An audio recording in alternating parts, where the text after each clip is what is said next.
You check your Experian credit app, or you open up a letter and your heart sinks. Your credit score dropped. Not just by 2 or 3 points, which is normal fluctuation, but it took a serious dive. 30 points, 50 points, maybe more. And you sit there and you think, wait a minute. I am retired. Or I am about to retire. I do not owe money to anyone. I pay my bills on time, every single month. Why on earth is Experian punishing me? I understand the fear that comes with this.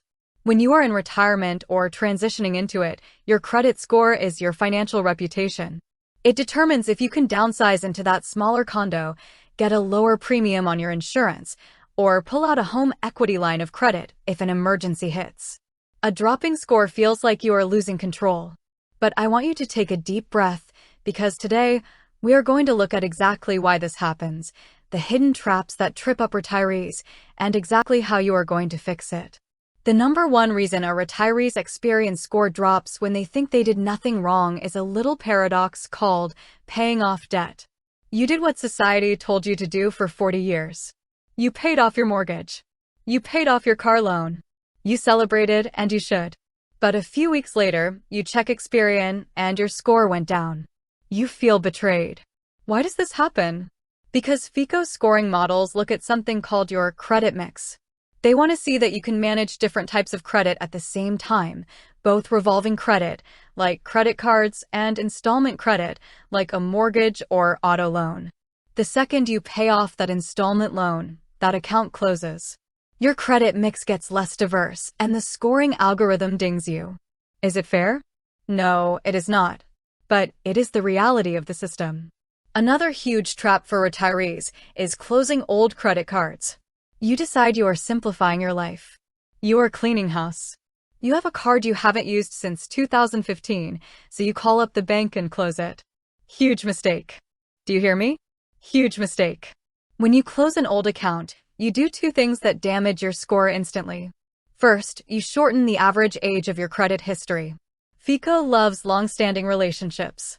If your oldest card is 20 years old and you close it, your credit history suddenly looks much younger.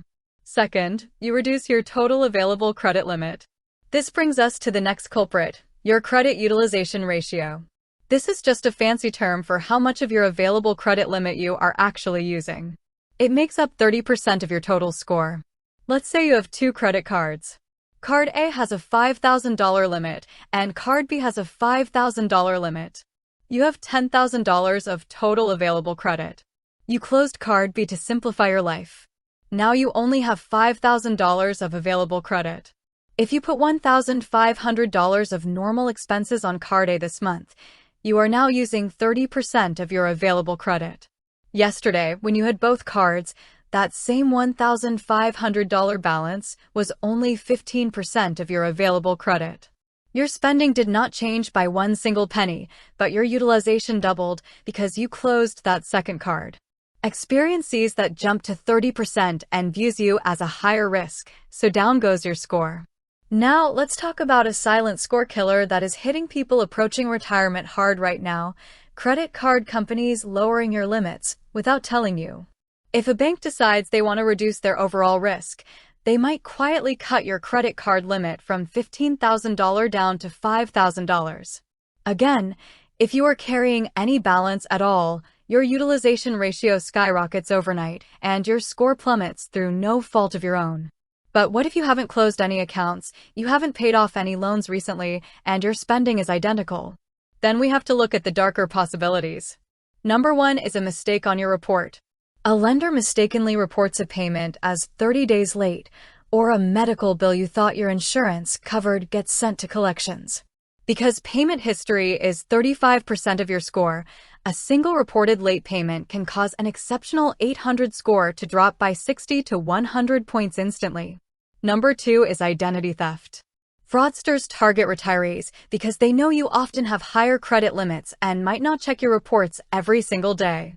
If someone opens a fraudulent credit card in your name, runs up a balance, and abandons it, the missed payments will destroy your Experian score before you even know the account exists. So, what is your actionable takeaway? What are you going to do about this right now? First, do not panic. A drop is just data, and data can be corrected. Second, log into your Experian account or go to annualcreditreport.com and pull your absolute free credit report. Do not look just at the 3-digit number. I want you to look at the line items. Check your open accounts. Are there any accounts listed there that you do not recognize? If yes, that is fraud, and you need to freeze your credit immediately and file a dispute. Look at your payment history. Is there a late payment marked on an account that you know you paid on time? If so, you need to gather your bank statements showing the payment cleared and file an online dispute directly through the Experian portal. Third, if your score dropped because you paid off a loan or closed a card, your remedy is time. Keep using the credit cards you do have left. Put a small recurring utility bill on them and set them to auto-pay the full statement balance every single month. Never carry a balance to try and build credit. That is a myth, and it wastes your hard-earned money on interest. You want to show consistent, low utilization. Keep your balances below 10% of your limits if you can, but absolutely below 30%. You have worked too hard for too many years to let a temporary drop in a credit bureau's algorithms stress you out. Be smart, protect your identity, check your reports for errors, and let time do the heavy lifting to bring that score right back up to where it belongs.